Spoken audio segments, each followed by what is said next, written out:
Welcome back to another edition of Cover One, the Film Room. I'm your host, Eric Turner, joined as always by Nate Geary from WGR. What's going on, brother? Nothing much, man. Obviously a disappointing game on Sunday. You and I are here to break it down, figure out what went wrong, and see what they're going to look to change for next week with a Washington defense that has some players on it. Hasn't been playing as good as a unit as maybe their individual parts suggest, but yeah, this certainly won't be this isn't a typical 1-7 football team coming in this week. So I think a lot of the mistakes that we see against this Eagles defense this week will be good learning points on how they're going to approach another NFC East opponent coming up this week. Yeah, and going into this Eagles game, everyone knew how bad their secondary was, and a lot of fans wanted the deep ball and try to push the ball down the field. Obviously, the weather was a huge factor in this game for both sides, and you really had to strategize when you were going to take those shots versus the against the wind or with the wind at your back. It was very calculated in that department. But as you can see here, I mean, on 21 out of 43 of Allen's dropbacks, he was under pressure, and I think a lot of that had to do with how long he held onto the ball. Per Pro Football Focus, he was held on the ball like almost 3 seconds from snap to throw. 2.7 from snap to attempt. So he was holding on to the ball, and he wasn't really pushing it obviously down the field all too often. So what were your thoughts on the overall game plan from Daboll on the offense? Maybe even talk about what you thought from a run to pass ratio with the weather conditions that was down at one Bills drive. Yeah, considering the weather conditions, this was a game I think that, Brian Daboll and this offense probably should have ran the ball more than they did in this one. You won't really find too harsh of a critic in me if this team wants to pass more than they run. I'm pretty open to that, and I'm pretty okay with what we've seen through 8 weeks so far with what the Bills want to do offensively and how they want to beat defenses. The issue for me was understanding that there are going to be games that you just need to run the football, and I think this was one of them. And I think that number that you spoke of, where Josh Allen, his time to throw and the time to attempt from snap to attempt being higher than what we've seen over the course of the year, and maybe more so what that speaks to is how defenses now are trying to defend Josh Allen. And when they run man, Josh is waiting for guys to get open, and that's why you're seeing that. I think that time and that time ultimately go up. And I think for me, if I'm Brian Daboll, you've got to scheme up some pass plays and some concepts that aren't going to take that long to develop and get open. And I think for the most part, Josh needs to just kind of give his receivers at some point here an opportunity to make a play. I think he saw it last night in the Monday night game. Ryan Fitzpatrick, or I think it was Mason Rudolph, throwing it up on the left sideline to Juju Smith-Schuster, and essentially it was an interception, and Juju Smith-Schuster took the ball out of the defender's hands. I think there's got to be, if the Bills are going to start winning on these deep shots, some of them he's going to have to throw the ball when they're covered, and I think that's an area that might need some further looks as we continue on. Yeah, and obviously the weather was a factor here, and naturally you want to run the ball and again take those calculated shots. So we're looking at some stats, run pass ratios from the week 8 matchup, and you can see that the Bills were 66% pass, so 38 attempts for the overall of the game. So 66% to 34% ratio, which is obviously really high. And I'm with you. I understand.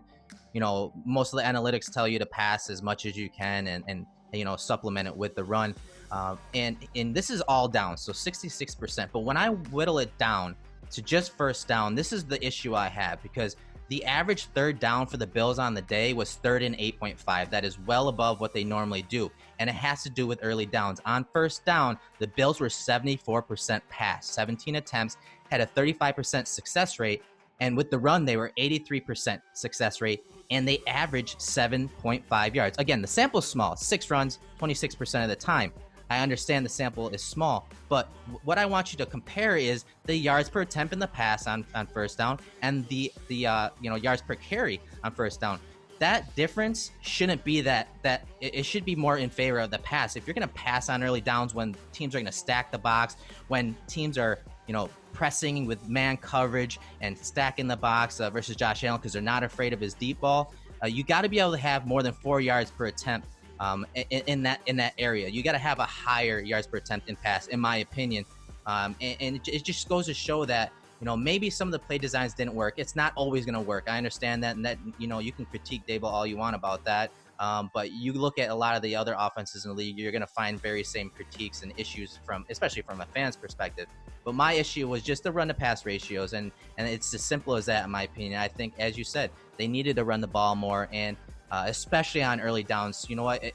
The Eagles were hurting up the middle, and their linebackers aren't the biggest linebackers. They're not the type of guys that are going to stack and shed versus some of the power mauling style of offensive linemen the Bills have. And you could see when they did run on early downs, they had success, and that includes those those quarterback runs, those design runs. I know a lot of people don't like, but you could see that it is a factor, and the Bills do have success doing it. So when it came to the play calling overall, not just in the pass game, I think just it came down to the run pass ratio, and I think the critique of Daboll in that department, and he admitted that he wishes he probably had some of that back and some of those play calls back, because they were able to run the ball on first down when teams expect the Bills to run the ball. So overall, that was my biggest critique, and you'll see some of that in the film, because the Bills were just on third and longs all day, and that's not something that Allen can succeed in. I mean, it's not just Allen, though, Eric. I mean, how many quarterbacks in the NFL are going to have a high success rate on 3rd and 8+? And I'm going to tell you the answer. Not that many, if any at all. And, on that scoring drive in the third quarter, Allen and that offense converted 3 first downs on 3rd down that were 3rd and 8+ on that drive alone. And so what you're seeing is even on a scoring drive where they looked good, they had so much going against them on that drive, and for them to sustain the ability to convert 3 third and longs on a given drive, I mean, that's not going to happen 5 times a game. You know what I mean? So if that happens once, like it did in that game, that's probably a lot for a lot of teams. So I look at it from this standpoint, is they need to do better on the early downs to give themselves some more opportunities on 3rd and short instead of 3rd and long. And a lot of that starts with not taking a deep shot on 1st and 10 like they did earlier in that drive, or earlier in their first half, or I think that was in the second half, in the third quarter. They take that shot to Robert Foster when they were with the wind. So that might be the fourth quarter. Do you know which one I'm talking about? Yeah. It's actually when we're going to break down, definitely. Perfect. So we're going to break down the deep shot in this particular breakdown. But, one of the things on that is, that is that first and foremost, that's a low percentage play. And secondly, in that weather, it's even lower. Thirdly, you basically just gave away a first down opportunity. Now you're at 2nd and 10. They end up running with Frank Gore, and it ends up being 3rd and long. And, those are plays that, when Brian Daboll looks back, he probably wants back. But, at some point, I think in that game, the Bills needed to understand that in order to control the pace of play, in order to control the clock, I mean, they had 4 minutes of time of possession in the fourth quarter. They just did not. They couldn't control the football. They couldn't stop the Eagles on defense. And it got to a point, in my opinion, that Brian Daboll just needed to understand that running the football in this game, maybe not every game, but certain games, you're going to have a heavier run option than you are with the pass. And, I think that they just need to be comfortable doing that. And again, Brian Daboll recognizes this. It isn't like the Bears, right, where the Bears ran the ball 8 times 2 weeks ago, and they, their quarterback passed 54 times. That wasn't the case in this game, but it sure felt like it at times. And, I thought, though, at times on the scoring drives, the passing offense was functioning well. It's just that mix of run and pass that I didn't really like last week. But moving forward, I'm fine with the percentage, that sort of 60-40 percentage. That's kind of where the league is going. But there are games like, you're going to have in Buffalo where you just can't do that. Yeah, I mean, you look at the stats here on 3rd down overall this season, it's been average of 3rd and 7.3, and I said that was slightly higher versus obviously Jim Swartz's defense, and he's a confident guy, and regardless of what guys are in there, when you play a second-year quarterback with some of the weaknesses that Josh Allen has, you're going to see some, he's going to challenge him, whether that's not, blitzing or just by getting in the face of the receivers and especially on early downs, committing extra guys in the box on early downs and forcing these 3rd and 8.5s in this game. So it was obviously an uphill battle from that department. Then obviously, you have the team get down, get behind, and that's just not the recipe that this team can succeed with. And if they want to make any type of damage down the stretch here, make it into the playoffs, and even do anything in that first round, they have to be better on early downs. And as you said, especially in Buffalo. So with that said, man, let's go ahead and jump into the film. We got a lot of plays to break down. All right, Nate, we're on to the first play. It's the first quarter, and the Bills are facing a 1st and 10. Obviously, a first down pass here. Bills are in a 3-by-1 set, and it's just a typical spacing concept. So another one of those plays that we've broken down many times. But to show you that Daboll's given Allen easy reads and plays that he's comfortable with early in the game, early in the script, to get him into rhythm, as we always talk about this entire year. You'll see him work left to right, so bottom to the top of the screen, and he gets to his third option as everyone spaces out that zone defense. Good read of the coverage, and he hits his third target, Lee Smith, over the middle of the field. And we'll take a look at it from the tight camera angle, and you'll see how he works left to right here. Decent footwork, pushes grass, gets his feet in position, and trusts that Lee Smith's going to be there. And Smith does a good job of shielding the ball. So what are your quick thoughts on this play? Yeah, you kind of mentioned it there. I mean, I like this against zone. It's a good opportunity early in a football game to get Josh a completion, which, you and I have talked about a lot, which is just coming out in a game plan, establishing a rhythm, establishing some confidence in your young quarterback. Now, this may not seem like much. It's a 5-yard throw, but getting that completion early, I think, is very important. And I think, too, this is a good example of his processing from left to right. I mean, he gets to his third read rather quickly. I think he has an understanding of what the defense is throwing him and where the potential alleyway is going to be. I think he knows once Lee Smith sort of pushes that other linebacker that's not Nate Geary on this play over to the left on this, that he's going to have an opening. So he gets rid of the football really well, puts it on him, and, that's a good first down play. Again, this is kind of like a successful run play. It really is, and it's in that short area, obviously, an area they want to attack. And Daboll talked about some of the quick passes they wanted to go to later in the game. I think it was later in the third drive, and how they wanted to open it up a little bit and get Allen going. But again, quick read. You got that flats linebackers, fast flowing out to the flats. You got Brown right there as a second option. He's covered up, and then just Lee Smith finds that little soft void in that zone, and the ball's rifled in. All right, Nate, so we're towards the end of the first quarter. Bills are now down 3-0. It's a 1st and 10 play call from the 25-yard line. Another one that we've seen. You see a little motion from the tight end, Kroft, into the formation. 3-by-1, nasty alignments by all the receivers, so nice, tight, condensed formation. Looks like a man indicator based on that motion. And the Bills run their mesh wheel concept, so the first target, the first read here, is Singletary wheeling up the sideline. That's the first read, with John Brown coming from the bottom of the screen across the formation on a shallow cross. And this mesh wheel is something that we've seen 1,000 times probably since Allen's been in the league now, and one that he's obviously very fluent in. Takes the snap, and you see John Brown just working that underneath area across the formation. Because of the alignment, you're going to see the corner to the bottom of the screen have to work over the top of the linebacker level, and that leaves Brown wide open as some of the congestion occurs over the middle, which is kind of the point here. It's a good zone and man beater. Easy pitch and catch for the offense. Your thoughts on this play?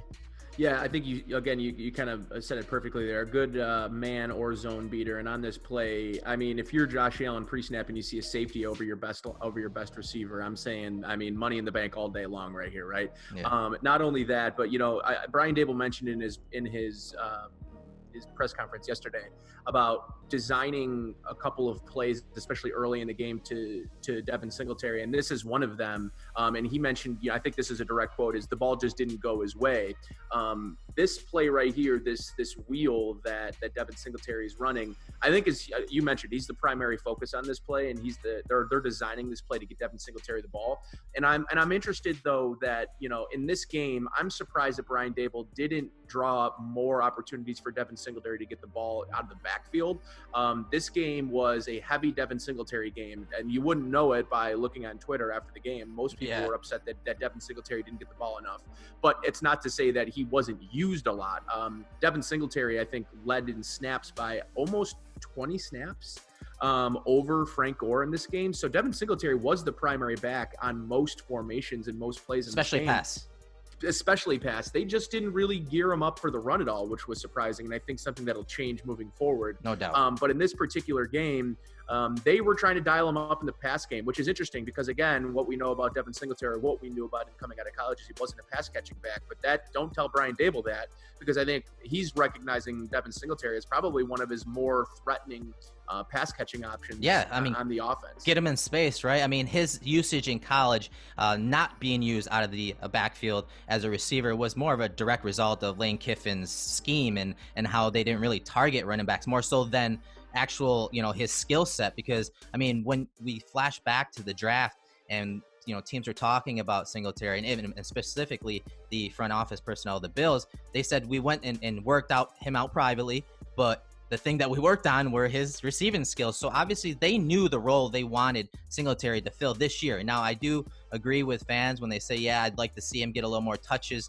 in the run game. But I also think that people are underestimating or undervaluing what Gore does in the run game and how effective he is, whether the box is stacked or not. He is keeping the offense in manageable situations. The problem is, especially in this game, as we talked about, the run frequency wasn't all that high. So overall, I think Singletary is going to get more touches, and we talk about the weather and the teams that we're playing. I think it'll balance out a little more, but right now, this is the role they envisioned with Singletary. And if you look at some of the Patriots numbers, and I know it's not one for one, I put this on Twitter this week, but James White's role is similar to how Daboll is using Singletary right now. And maybe that's not the long-term role for him, but right now that is the role he's playing. And you look at some of the, the percentages of Singletary going out for a pass and James White going out for a pass. It's very high. It's in that high 60%, 67, 68% percentile. So I think this is the role they envisioned right now, but I do think it's going to balance out a little more. But in the end, from the top to bottom, this play, pretty good. You see pretty good work by Allen here. You see him flash that wheel. And with that defender, flying out there, Allen sets his feet and gets it to his second target in this play call early in the game. All right, Nate. So the very next play after that completion to John Brown, the Bills face a 2nd and 4 with 3:22 on the clock. And the Bills, after that play to Brown, they immediately got up to the line of scrimmage and ran this 2x2 set play action rollout from the right hash to the left side of the field to the bottom of the field. Obviously, a really nice play and completion here on a half field read. 3-level passing concept off of play action, and you'll see Allen do a good job of getting his head and hips around. Cole Beasley's taken away on that under route. You see immediately Josh Allen goes to his next target right here in that intermediate area. John Brown coming across the screen, and it's a nice throw, but I also want to give Brown some props here because you'll see this corner fall off, get to that deep area, and this safety is executing a slice, a cut, whatever you want to call it, depending on the system. So you see that's why he does come open, but John Brown is aware of that, but he also understands that he has to become QB friendly, and you see him work back to the ball ever so slightly right there. And it's something he did really well this game with the weather and how the ball had come out of Josh Allen's hands and some of the routes that he ran. All of the routes that he ran, you saw him come back to the ball. I thought that was really nice job by him right there. Of securing that catch and working back. But I want you to talk about Allen's mechanics here as he gets his heads and hips around to make the throw. Yeah, this was my favorite. This was my favorite play to do when I was younger. Was the rollout to the left, throw across your body, and because what it does is it engages your hips and your shoulders in a way that allows you to generate more velocity with the football rather than rolling out to your right or just a simple drop back. And what I love about the mechanics on this play is he uses his hips, he uses his shoulders to generate that velocity. Not that he needs it, but the thing about this throw, if you tend to throw with your arm, the ball's going to go all over the place. You really can't control it when you're rolling out to your left. And what I like about Josh here is this is a window throw. There is a very, very brief window where this throw is open, and it's right here. He gets rid of the football, throws it accurately. John Brown's able to make the catch and protect himself. All in all, a really nice play call. But I like Josh getting out in the move. I like them designing rollout plays that aren't necessarily like naked boots, but rather designed rollout plays that turn things into more of a half field read like it is on this one. He's basically got 4 options here, Erik. Yep. in a 15 to 20 yard area, all condensed, all sort of near each other. So what this does is, as you can see, it pulls 2 defenders on 3 guys and has 1 defender on his primary target on this play. So this is a very easy read. It really doesn't get much easier than this. 2, 2, 2, 1. You go to the guy that's covered by 1, and John Brown created enough separation here to make this kind of a no-brainer throw. But this is sort of like, a lot of people get upset about the design runs with Josh Allen. What I like about this is that it's kind of both a design. It's sort of like a better version, in my opinion, of an RPO, because he doesn't necessarily have the run pass option with a running back, but he does have the run pass option if he wants to become a runner on this play. Right. Obviously the look does not, it doesn't lean for him to become a runner on this play because he's got a safety right in his face that gets Malcolm Jenkins right there.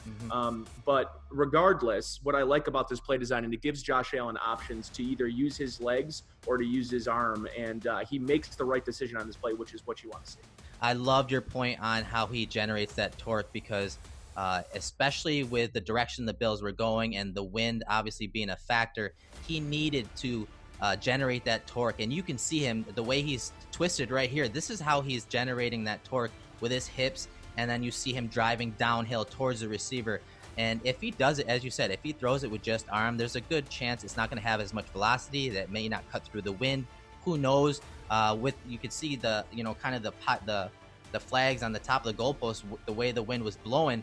If he doesn't drive this down the field, there's a good chance that this ball could, sail left or to the right, depending on the way the wind's blowing. Because if this is the indicator of the wind right here, if he doesn't drive it, there's a good chance the ball's going to do what? It could float this way right into traffic with the safety cutting. So, again, I like your point about how he generated torque on this play. Really nice play on pretty much out of the no huddle on a successful play. And it's something that the Bills, have showed from the beginning of the year, that if they have a successful play, especially on a first down like they did with that John Brown throw, they will get up to the line and run a play immediately. And I know a lot of fans want to see that more, as do I. But it also, we also got to keep in mind that, especially in this game, they had a lot of 3 and outs. So you can't necessarily live in that no huddle or hurry up tempo if you're not able to convert. And again, a lot of that has to do with those first down calls, pass first runs. But either way, good play, top to bottom from Josh Allen. All right, Nate, same drive, first quarter, 2:11 on the clock. Bills are now faced with a 3rd and 8 situation with the ball on the 41. And this is a 3-man route with max protection to John Brown. And it's obviously man coverage. You see everyone in pretty much a press man look, or at least a soft man look at the line of scrimmage. And just a remarkable throw from the pocket from Josh Allen. He does get some pressure late. And again, this is probably one of those plays that he held on the ball as the routes were developing down the field, but he stands in there and delivers from the right hash at about the minus 32 yard line, and the throw ends up dropping in there to John Brown as he works back to the ball, as I explained, to right around the 50. So this is a heck of a throw from the far hash to pretty much to the boundary from Josh Allen. Man, I want to get your thoughts on his play. He was falling away, and there was a look at the wind gusts right now. Yeah. Like if you look at this pre-snap, you could literally see the goalposts moving. So there is a 30 to 40 mile per hour wind gust coming from the end zone they're throwing into right now to Josh Allen in his face. The fact that he's able to make this throw falling away with, was that Fletcher Cox in his face? Like, I mean, this is a Brandon nutty Graham, throw. but either way, Brandon Graham, same either story. way, right? I mean, former Super Bowl winning play guy. Talk right about here, his mechanics. Talk about his mechanics and his footwork here. He's pretty much throwing this flat-footed. He's throwing it flat-footed. It's not great, but here's what I'll tell you about this throw. Josh Allen prepared his body to make this throw, and I although it's not like super ideal mechanics, his body is prepared to make a throw to the left sideline. So.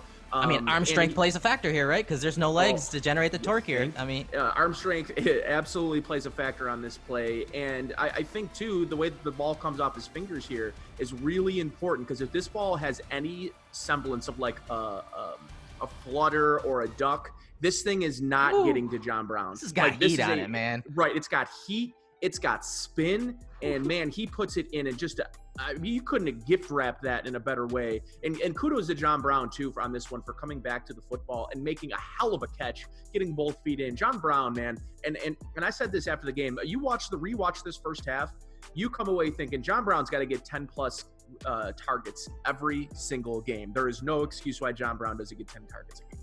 Yeah, and I'm glad you brought Brown up there because he's been a savior for Josh Allen versus man coverage this year, especially on these 3rd and long calls when they have to push the ball down the field. All right, Nate, so the Bills are in the red zone. They have the ball on the 14-yard line, top of the second quarter, 3rd and 14. So, I mean, things are leaking bleak at this point, and the Bills send out a little mesh concept.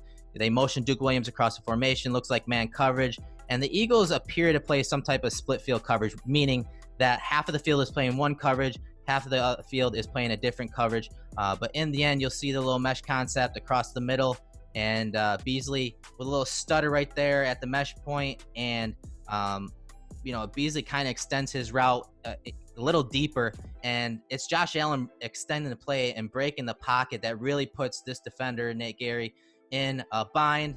And Allen, as that defender comes downfield, go ahead and gets it to Beasley for the touchdown. So I want to get your thoughts on this play from Allen. So what are your thoughts on this play from top to bottom, Nate? Well, I think the thing I like the most about it is it's Allen, and maybe he breaks the pocket here just a tad early. But these are the types of plays that Josh Allen can make that force defenders like Nate Gary does on this play here. Like, there are very few quarterbacks in football that can break the pocket like this and demand as much attention as Josh does on this play.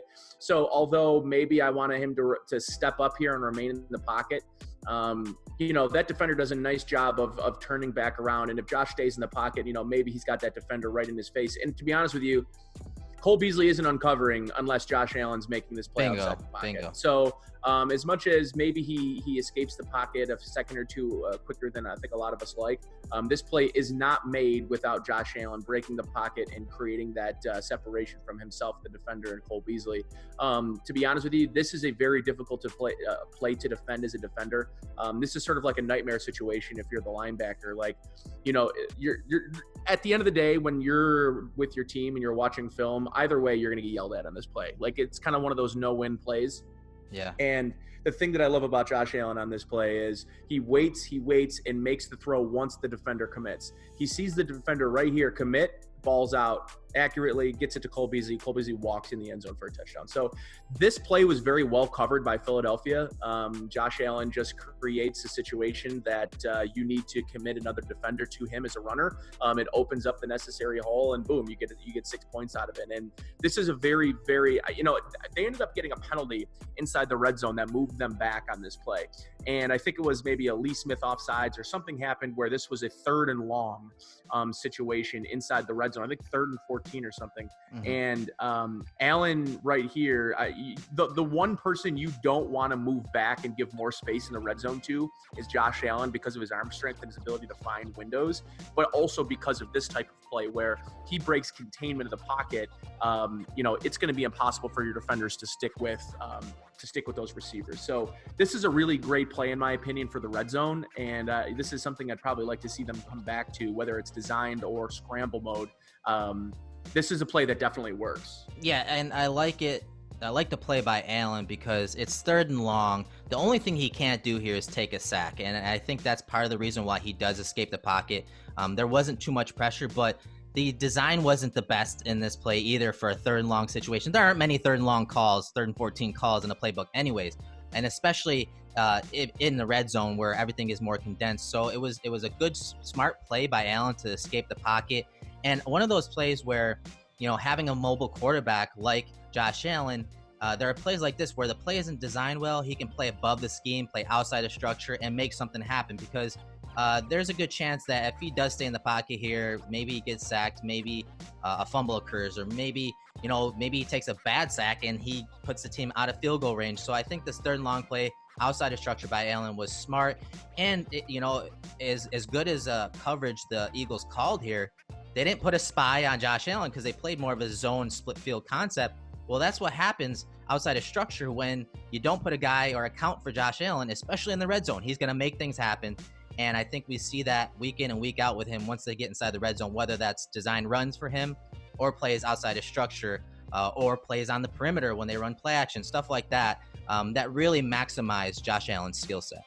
So, Nate, we are in the second quarter, 8:32 on the clock. Bills are up 7-3, 1st and 10 call from the 31-yard line, and the Bills are in a 2x2 tight end set. You have both tight ends to the bottom of the screen, and the target, Kroft, is running a vertical route down the sideline.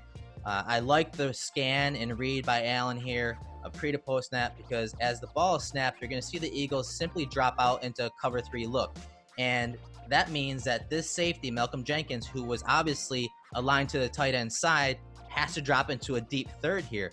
So he is taught, as 2 verticals go down the field in cover 3, and he's responsible for that deep third, he is supposed to split the difference between the 2 vertical routes. So these 2 right here, they call it midpointing the 2 verticals, and he stays pretty tight to Knox to the middle of the field. So he's protecting the seam a little more by staying on the numbers. And that's why Josh Allen goes ahead and hits Kroft right down the sideline with a strike.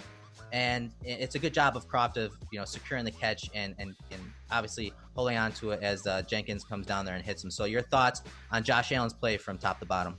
Yeah, Eric, I mean, what I love about this play in particular, first of all, is the personnel grouping. I like the idea of, running your 2 tight ends vertically. I think it puts the defenders in a difficult position. Not only that, but you've got a safety here dropping back in what is traditionally a cornerback's drop. So this really puts the defense into difficult positions. And what I like about this throw in particular is the trajectory that it was made on. It was a rope. And the window that opens up here is truly about a 5-yard window. And for him to be able to make a 25-yard plus throw in that short window and when you can throw that football, really impressive stuff from Josh Allen here. A nice, accurate throw, a good catch from Tyler Kroft. It was good to see them dial up some plays for Kroft in this game. Because I think, obviously last week, him not getting a target in his first game back, I wanted to see what Kroft brought to the offense. And today you saw a little bit of what he can bring.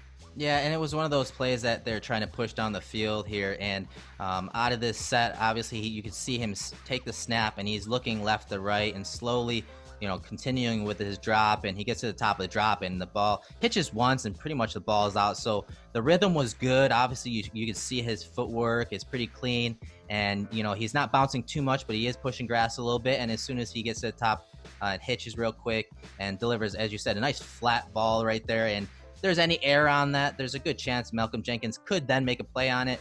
I just like this play call, and hopefully we see some more of these type of concepts with tight ends, because you're going to see a lot of safety shade to the 2 tight end sides like this. And the Eagles, I mean, we talked about this in the pregame leading up to this matchup, that the Eagles are pretty much one of the best in the league when it comes to these type of personnel groupings, first of all, with 12 personnel, but also, using their tight ends in routes like this, down the field, down the seams, isolation routes by themselves. So it's nice to have, another tight end in Kroft outside of Lee Smith and Tommy Sweeney that is a veteran. And obviously, as he works more into the offense, they're going to be able to throw in some of these concepts to really stress the defense from a personnel standpoint and from a concept standpoint down the field.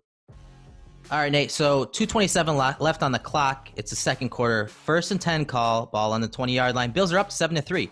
This is the drive that was kicked off by a deep shot to Robert Foster, but ended in a fumble by Josh Allen. So first, let's start with the personnel grouping, 12 personnel, play action, pass, obviously a deep shot, a really nice pump fake from Allen, and that pump fake does move the deep safety here. You see this safety start to shade over to John Brown to the bottom of the screen, and you see Foster pushing down the field, and Allen obviously throws this one a little too up into the sky, and the wind takes it. You'll see it from the tight camera angle. You see the goalpost. You see the flags on the top of the goalpost. They're moving. Obviously, the wind here was moving from the right to the left on the side of the screen. So as Allen lets it roll at the top of the drop, you see him. The release point is, I mean, he's throwing it up there, right, Nate? And the wind takes it. It's underthrown. And obviously Foster was expecting Allen front. So give me your thoughts on this play from Allen, and maybe even the play call on 1st and 10 here. Yeah, that's where I want to start is the play call on 1st and 10. I don't like it. I hate the play call here. It's just too unpredictable. And the problem is you're relying on a weather factor when you're Josh Allen here, that you're putting the ball up and you're going to let the wind sort of put it into the breadbasket. And I don't love the play call. I like the setup of it. I think this is a play that this is a good shot setup. Because I mean, you highlighted here, you've got 2, 4, 6, 8, 9 guys in the box, right? 8 guys in the box here. So I like the play call design because it's a play action. It brings the linebackers up and generates the one-on-one matchups you want on the outside with the deep high safety in the middle. The problem for me just comes in this situation, and is I need my offensive coordinator to understand in this situation that moving the football is of paramount here. You're up 7-3. This is 2-minute drill. This is not how I'm starting any 2-minute drill, much less a 2-minute drill that that's in a game where the wind is playing such a factor. So that's really, I just don't like the situational football here. Like I need a good first down play, and maybe it's certainly not out of this formation going to be a run. But I don't know. I want something better schemed up in this situation on 1st and 10 to get a 2-minute drill started. And they end up running it on 2nd down, and then the 3rd down play is the one that Josh Allen fumbles. And this is a different ball game after that point. They're up 7-3 here, and it just becomes a totally different ball game. And it's not because of this play, but this play certainly didn't help. The ball sails on Allen. The wind gets a piece of it, and obviously the play doesn't work, and the drive didn't work. I mean, pretty much, 3 plays that, aside from the 8-yard run from Frank Gore on 2nd down, which, I mean, if you're going to do that, why not run it on 1st down? I know it's an advantageous look with everyone in the box, but it's also a low percentage look when you think about, 2 targets down the field in this weather. So I agree with you overall. The play selection in the grand scheme of maybe this drive in that 2-minute drill, it's not the best call. But in the end, this drive was ended by a lack of execution from Josh Allen. Not necessarily this play call. They did get into a 3rd and manageable, which is the most important thing, but Allen does have to protect the ball. And I mean, and this throw was not the best, and it's something that he's still going to struggle with, and it's something we're going to talk about pretty much every week until he hits at least one over 30 yards. Please hit one soon, because I'm sick of talking about it. Seriously. All right, Nate, it's 3rd and 8, ball on the 44-yard line. The Bills are down 17-7. It's a 12 personnel, empty set, gun look, and just a little man beater concept with Cole Beasley to the top of the screen running that out pattern. But you also have a zone concept built into that too. You got a clearing route from the tight end, and then John Brown running that dagger over the top of that. And so there's a nice little high-low built in here versus a zone coverage if they see it. And to the bottom of the screen, same thing. If you get a cover 2 look or some type of 2 high safety look, you got a high-low there. As soon as Allen saw this man coverage, you'll see him from the tight camera angle kind of give the thumbs up. Hey, we got a man beater. I'm going to Cole Beasley here. So not much of a read, but I do like the throw. And especially when you look at it. It's a really nice throw. Yeah, from the tight camera angle. You see him. Look at the goalposts. Look at the wind, the way it's blowing right to left here. He's going right into it. He's throwing right into it. And it's got a nice little touch on it. And it's out in front of Beasley. Catchable ball, and obviously he's. That's not an easy throw. That's not an easy throw. No, so go ahead and talk about that from the top of the play, man. Yeah, and on this play, Eric, though, the one thing that I enjoy about a throw like this is obviously the level of difficulty on an out route into the wind, throwing with a level of touch and a level of velocity, kind of both, right? Yeah. He puts a nice trajectory, leads the receiver. The receiver, listen, I mean, the receiver's open, but if he has to come back for this ball in any way, this goes from a 3rd down conversion to a, them coming up short. And this is a scoring drive. So this is honestly one of the more important throws of this drive. But this drive, I felt weird about this drive because I thought that the passing game was really beating Philadelphia on this drive. And I think their ability to pass into the wind on this drive was one of the main reasons they ended up scoring. And I know that kind of goes against what we've been talking about this entire film breakdown, that we wanted to see more runs. But on this particular drive into the wind, they were passing with a really high mark of success. And plays like this really personified how well they could at times beat this Philly defense. And I really like Cole on this play because Cole flashes inside just enough to create that separation with the and again, is that Malcolm Jenkins over him?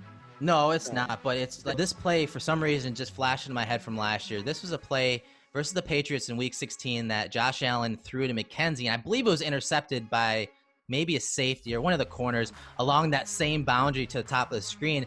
I just remember that route. I think it was an option route too to McKenzie, where Allen didn't put the right, trajectory or ball pace on the ball, and it was intercepted along the boundary. It's just one of those plays now that they have a Cole Beasley. He can create that separation. I mean, you see at least a couple yards in between him and the defender, and just a good throw from the pocket from Josh Allen. Again, not really a read, and when you see man coverage, there's not many reads going to happen, especially if it does end up pre to post snap dropping into man coverage. But you see him, like we always talk about, pushing grass. He's hopping a little too much for my liking early, but I think the Eagles, with the loop and stunts that they did here, you'll see them loop Fletcher Cox right into the play side of that formation and pass protection. And it's just a good job of Allen is staying on his target and getting his feet right. And you see Morris is kind of right there. So there's not too much follow through, but the fact that he had to take a little speed and velocity off that throw, he doesn't have to follow through as perfectly or as exaggerated, and it's just a nice throw from the quarterback here. All right, Nate, so same drive, 9:44 on the clock, third quarter, 3rd and 13. You talked about it, man. This drive was a lot of Josh Allen making plays on 3rd and long, and another condensed set, 2x2 set. Bills have run the man beater concept across the middle with the 2 receivers, Cole Beasley, Duke Williams. You have 2 vertical routes down the field, pretty much running a corner and a post, but it's a quick swing pass out to the flats to Devin Singletary. And this is a play that we've talked about over the last few weeks. The Eagles are going to send the blitz from this linebacker, and more importantly, this edge defender, Malcolm Jenkins, is coming off the edge. You guys remember last week versus the Dolphins, first half, Allen missed this. His eyes were in the wrong place. The hot route should have been Singletary, and he missed the blitz and ended up scrambling around. In the second half, he obviously made up for it, did a good job of finding his outlet and hitting Duke Williams across the middle. But here, just really good recognition, and the throw is nothing special unless you kind of put it versus some of his college film. He did have some issues in that department, but either way, from the shoulder up, this is a really good play. Good recognition by him. His eyes are in the right spot. He recognizes the blitz coming off the edge and just swings it out to Singletary in the flats, and obviously Singletary does the rest. So talk about this play from the shoulders up for Josh Allen, because it's something that we are going to continually see each week with those edge blitzes from corners, safeties, and then the linebacker coming pretty much free right down the pike. So what are your thoughts on this play, Nate? My thoughts are this scares the hell out of defensive coordinators, because Josh Allen finally found a way to combat that slot corner or that safety blitz coming from the edge. Like he finally, and design wise from Brian Daboll, they've found a play now that, in my opinion, can and likely is a very good moving forward play and scheme that can go up against what teams have been doing to beat Josh Allen, and really it's just making him feel uncomfortable, right? And and forcing him to get rid of the ball quickly. And Josh here, and here's what I'll say about this throw is, you're right when you mentioned the fact that this isn't a throw we've seen from him historically on film in college in this first season. This is a pinpoint. Now, I guess I want to caution in saying, like, I don't want to make it seem like I'm, schnoozing a guy here for making what should be a very, very, very routine throw. Yeah. But it's just kind of the growth pattern that we've seen. If this throw is behind him and forces him to stop it all, this likely isn't a touchdown. So the fact that it's on point, on target. The only point I make is we're not trying to give him super props for making this throw, but I think that now we've covered this enough this season to the point where this is a throw that he's not really struggling with anymore, right? I think we've Correct. Come to. Yep. I think we can make that baseline assumption. He did miss one to Singletary here in this game, but I think overall, when you look at the skill set and the throws from college to now, I think more times than not, he is completing this play, and I just like the spatial awareness. If you listen to Tony Romo and how he talked about Sam Darnold in the offseason and Darnold's spatial awareness. This is a play where, as I diagrammed here, you see they drop into a cover 2 robber. So the 2 corners are getting to the deep halves. They're having the safety drop into the middle of the field to kind of stop those deep crossing routes that we like to see. You see Allen, notice that he's got 3 receivers, 3 options, and the defense really only has 2 options in the vicinity. So he gets it to his option Singletary really quickly. So I like that recognition. And as you said, it's not props for making the throw. I think it's to the point where now I'm not going to put many of these in the breakdowns anymore unless it's a play like this where it's from the shoulders up, because I think baseline wise, he's making these throws more times than not. And it just, I mean, it's a really nice play from Singletary. You get him in space, and as you said, in the first half, they didn't really get it to him or make him the primary option per se. He maybe was the first read in a lot of those plays, like that mesh wheel concept, but it wasn't a concerted effort to get him or a design play to get him the ball, which is something they probably need to work on, but just a good play of getting him in space. And obviously he does the rest. And this is the reason why the fans want to see it. I get it. Yes. He's making explosive plays, and this one was out of the backfield. And this doesn't happen, though, if Josh Allen doesn't recognize that blitz. You see the 100%. Linebacker right down Broadway. Jenkins is picked up pretty well. Look at Spain tosses his guy. Get off. And so it's good protection. Allen is responsible for one of those rushers, whether it is Jenkins or Gary. There was no pre-snap motion or pre-snap indicator from the offensive line, so I don't know which one he's responsible for, but I imagine with the way Dawkins picks up Jenkins that the free rusher to the inside linebacker was Allen's guy. So good recognition, getting it out there, right? And then Singletary does the rest. All right, Nate, so we're at the end of the third quarter. Bills are down 24-13. Another third and long situation. Ball on the 28-yard line. Bills motion, Cole Beasley across formation. Looks like man coverage, 2x2 set with Frank Gore in the backfield set to the field. And you see a nice little high-low concept to the top of the screen. And then you see a deep over route from Duke Williams. And then John Brown works outside and back over the middle. So they're trying to push the ball down the field on third and long here. You can't blame them. So I think what's happening here is the corner that motion with Beasley is expecting, the corner to go ahead and fall deep with this tight end running that deep corner route. And what happens here, it's a blown coverage. There's some kind of miscommunication here. And I mean, both guys are pretty much left open, and you pick your choose here. You got Cole Beasley pivoting back towards the middle, and then you got the corner route to the top of the screen. But as you can see, if you look at Josh Allen already, he's pulling it down, and it's 2.583 seconds or so. He's pulling his eyes down here, and the play, the rhythm, the timing is off, and he ends up taking a sack here. So talk about maybe the pre to post snap indicator with the motion. And what happened here from Josh Allen, because it's just a play that there was an opportunity here, but it seemed like the rhythm was off. The rhythm was way off, and also he just brings his eyes down too quickly on this play. And these are plays that eventually, you want your quarterback to be able to take proper advantage of, and he doesn't on this play. And it's the frustrating part, right? Is that there is an opportunity on this play to not only have a big play and a potential score, but this is a potential play that gets your offense back on track. And instead, you take a sack, and it ends up being something that hurts your offense. And it's third down right now. That's not only a first down, that's probably 6. So you definitely want to see your quarterback make this play. He doesn't. I think part of it too is it looks covered when he takes his eyes off of this. It does. So like when he takes his eyes away from Beasley and Kroft on the right side, at that point it's covered. So the only way he's doing that, the only way he's seeing Kroft is if he comes all the way back, which he, at this point, when he decides to run, he's made his way through his progressions. So what you're asking your quarterback to do then is remain and go back to your first target. And I don't know that he's going to do that in a situation where he sees man coverage and he's thinking to himself, okay, I've got a lot of defenders with their back turned to me. All I need to do is break one tackle and I've potentially got a first down. And I'm sure that's what he's thinking in his head, but it doesn't happen often, right, Nate? No, it's not right. often it doesn't. Where he starts, not many quarterbacks are starting from their right. Okay, I got this coverage, so I got to scan all the way back to the left and then work back to the right. And that doesn't happen often. Back. It doesn't happen. No. In a timely manner. Obviously, this play, like I said, he dropped his eyes in that 2.5, 2.6 range. But I like your point about that, because he's not going to come back to his front side here. He's not going to come back to that high-low concept to the right side of the screen. And, you can't blame him for taking off, but because by the time he scanned the entire field, it's like, all right, I got to make a play. But as you said, there's the Eagles all day did a good job of keeping him in a pocket and making this a really a pocket for him to stay in and not letting him get outside. And you see Graham right here to the right side of the screen. He's done rushing. Now he's just containing. You got pretty much a rat defender in the middle of the field waiting for Allen to take off. There is a slight amount of pressure right here, but there were 2 guys on him from the beginning of that play.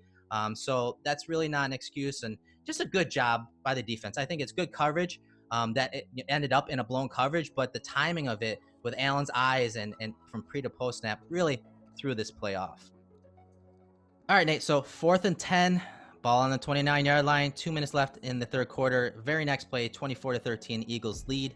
And it's a pass to John Brown that was kind of criticized in the broadcast. But as we all know, the film, when you watch it from this angle, the all-22 is a lot different than watching it live. You just can't see everything, and a lot of misassumptions are made. And Allen was kind of criticized here with how late he was on the throw, and I kind of disagree with that. And you'll see as this unfolds. Let me set it up with, the Bills are in a 3-by-1 set.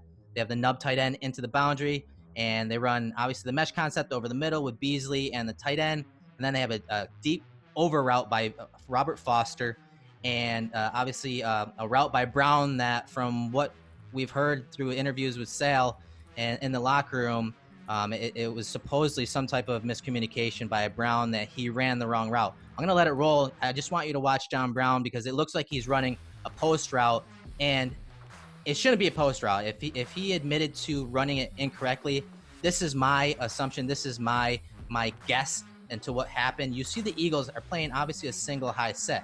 If he ran the wrong route, and that should have been converted to what, Nate? It should have been converted to a dig route, right? Because you have a single high set. You're not going to run a post route into a single high set. What you're going to do is you're going to convert that route into a dig across the field, because you have a middle of the field closed look. So if Brown admitted to that, my guess is he was supposed to run a dig, which would make this throw a lot different. If he had actually broke across the field, he probably would have had a little more separation from the defensive back here. Instead, he kind of let up at the top of the route, and there's no separation. And the throw, obviously, that's a heck of a throw down the field. That's a long throw against the wind. And it just obviously goes incomplete. So what are your thoughts on this play, Nate? It's definitely not late on this play, right? But I do think that there was some sort of miscommunication. John Brown mentioned, as you mentioned after the game, that he ran the wrong route. And although the safety ultimately does end up clearing out to take that corner route coming on the other side, or in this case, it looks like it would have ended up being like a double post almost. But you do want to see John Brown, and this is how you create the separation, because the way the ball is thrown indicates to me Josh Allen had no clue that John Brown was going to the post. The way that it was thrown was flat, and it was thrown as if he thought that John Brown was coming across the field. And I think if John Brown runs the correct route, the Bills might be looking at a first down here, because all he has to do with Ron Darby on him, on his left, trailing him, is really make that one juke move to the left, one sort of pivot move to the left, and then break to the right to create that extra yard of separation. And that would have been plenty enough to make the completion. But the way that ball is thrown, he's thinking dig route all the way. The quarterback is. And I think John Brown mentions it's his fault. I mean, I would tend to agree that I think that Allen's head was in the right place on this one. Yeah, and obviously, from the all-22 angle, I don't know where he is going to or supposed to break on a dig, but you see him start to make his way to the post right about there at the 15-yard line. Now, if he's converting that to a dig, you see the hand usage. He does get a little push off. If he's converting that to a dig in anywhere in that 10 to 15-yard line range, he's going to have some separation, and you can see Allen just waiting for that separation to occur. But there's no burst at the top of the route from Brown, and I think if he converts that to a dig in that range, there is a little more separation, and maybe he doesn't make a play on the ball. Maybe Allen can complete it, but either way, I mean, fourth down, they had to go for it here, and this was really the end of the game here. This was their last-ditch attempt, and obviously Darby, a former Buffalo Bill, makes a play on the ball and ends the drive. All right, Nate. So we're going to wrap this up with, taking a look at some of his advanced analytics from Pro Football Focus. So we'll start with the general, accuracy percentage, or what they call their adjusted completion percentage. And you can see Josh Allen is middle of the pack. He's 15th right now, sitting at 74.7%. So I want to get your thoughts on where that falls now. And is this an area we probably expect to see Allen the rest of the year? I would think so. I think he's not necessarily regressed, but has fallen to, I think, where he more appropriately slots in, which is 10 percentage points behind the top guy. And, I think ultimately this season that if he can remain here sort of middle of the pack, that would be a significant boost from last season. And that's really where I was looking at, is from year to year, is that percentage Is that percentage moving the needle? And I would say so. I mean, he basically cuts it in half, right? If he can remain right around 15, he's cutting that in half. That to me is a significant improvement. So that's what I'm looking for year to year, that number generally goes upwards. And I mean, if you could cut that number in half in one off season, that's signs of progress to me. So the number can't really stand to drop any further. I wouldn't like him to see any further down from that. But I think what we're seeing too, Erik, is over his last three games, he's got 6 touchdowns, 1 interception. Now that's a pace for like an overall season of having like 32 touchdowns and something like, I don't know, 6 interceptions, right? So he's on pace over his last 3 games. Now the yardage number, I think we'd all like to see that yardage number come up. Right now he's averaging over the last 3 games just a hair over 200 yards, and that number has to be higher as an offense. I liked where he was yardage-wise the first 3 games. I like much more where he is TD to interception ratio the last 3 games. So it kind of shows you where and what these stats, these box score stats show you is the difference between the first quarter of the season and the second quarter of the season, and then that middle portion, that drop off, that New England game, right? You have 3 games. In this particular one, that's the first half of the season, right? The first 3 games. Yeah. And you see from those first 3 games, a pretty inconsistent quarterback, but a quarterback that's moving the offense. And that's kind of what the numbers suggested is yards per game were up for the offense. They just weren't converting, and Josh Allen was turning the ball over at an unsustainable clip. Then he sort of has that blowout game against New England. And things have become a little bit more conservative for Josh Allen with 6 touchdowns and an interception. But that number, that yardage number should be up further. I think I'm fine where his yards per attempt are, except for that Philly game. But I'm not going to take the yards per attempt into that game and take much out of it. I mean, that was a really difficult game to push the ball down any further than 10 yards. So I look at it from this aspect, Erik, is he's on a nice pace. To really throw or to really be significantly better statistically than he was last season. And that's where I want to see. But I think a lot of people want to see the eye test, not necessarily just the box score stats. Yeah, and with today being the trade deadline, I want to take a look at some of Allen's stats in man versus zone coverage, because a lot of the talk is go get a receiver. And I think that when you look at these games, as you mentioned, you broke down, first half of the season versus second half. I think New England laid it out. It said, hey, we're going to press the wide receivers of the Bills. We're going to force Allen to make tight window throws in that short to intermediate area. We're not worried about him deep, so we're going to see a lot of single high looks, especially compared to the second half of last year. So I want to take a look at some of his advanced analytics from Sports Info Solutions on his man versus zone coverage stats this year. All right, so Nate, I have a bunch of statistics through SIS here, and it's man versus zone 2018 versus 2019. And some of the things I want to highlight, specifically to the bottom of the screen, the zone coverage. You'll see in 2018, he had a 52.2% completion percentage versus zone coverage. In 2019, it's jumped to 68.8%, which is great. And it makes sense. It kind of lines up with how well he's played in that short to intermediate area, right? Like he's really, really good in that short to intermediate area. And we saw that early at the top of the breakdown, that completion on that spacing concept to Lee Smith. When he sees zone coverage, he's completing high percentage passes at a high clip. The issue is he's not getting quite the touchdowns. And I think obviously a lot of that has to do with they're not that good from outside of the 20-yard line. Once they get in the red zone, they're really well. And obviously that's when you see a lot more man coverage. So I think that maybe factors into it, because to the top of the screen, you see he's got a 5-to-3 touchdown ratio when he sees man coverage, but his completion percentage is at 50%, which is a slight increase from last year. But obviously you want to see him complete a little more into those tighter windows. So what are your thoughts on some of these statistics from Sports Info Solutions?